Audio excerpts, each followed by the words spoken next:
بسم الله الرحمن الرحيم الذين ينفقون أموالهم بالليل والنهار سرا وعلانية فلهم أجرهم عند ربهم ولا خوف عليهم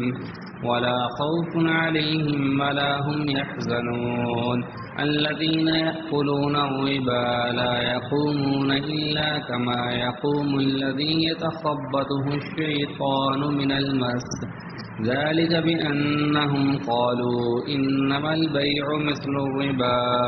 وأحل الله البيع وحرم الربا فمن جاءه موعظة من ربه فانتهى فله ما سلف وأمره إلى الله ومن عاد فأولئك أصحاب النار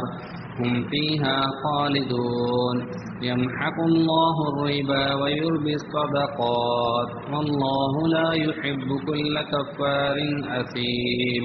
إن الذين آمنوا وعملوا الصالحات وأقاموا الصلاة وآتوا الزكاة لهم أجرهم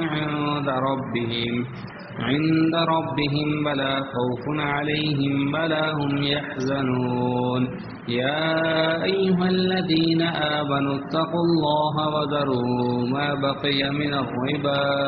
إن كنتم مؤمنين فإن لم تفعلوا فأذنوا بحرب